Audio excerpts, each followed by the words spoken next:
In terms of COVID-19, we're seeing more and more restrictions coming into place. Obviously, you can't do open houses anymore, you can't do public auctions, so that's having an impact on the market, but real estate agents are finding ways around this. We saw auction clearance rates fall quite substantially, as you'd expect. We saw a lot of people move their properties off being properties for auction and take them to private sales.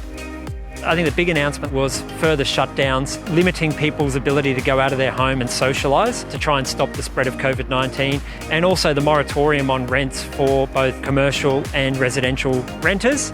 Not really a lot of detail in terms of what that means, but basically people can't be evicted, and we'll probably get some more information about what that means over the next few days. In terms of search activity, both for buy and rent, we've seen it fall quite sharply over the last few weeks, and search activity for both buy and rent is now lower than it was 12 months ago. Agents are pragmatic about the changes that we've seen. In terms of listings, though, we are seeing fewer new properties come to the market, and we're seeing some of those older properties being removed from the property market as well. Listings for rentals are actually lifting quite significantly. We definitely suspect that a lot of this is actually happening because Airbnb properties that have been pulled out of the long-term rental pool over the last few years are now coming back into that long-term rental pool, because basically Airbnbs for the most part are unviable at the moment. So those people will be looking to lock in a longer-term rental for the next 6 to 12 months, and that's adding to supply. Unfortunately, though, the demand for the rental accommodation at the moment is falling.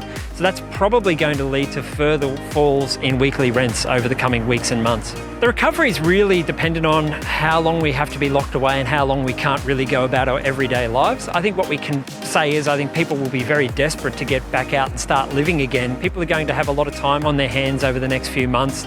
They're going to be looking at properties, considering their next move. And I do expect that the rebound in the housing market will be quite strong once we can start going about our everyday lives again.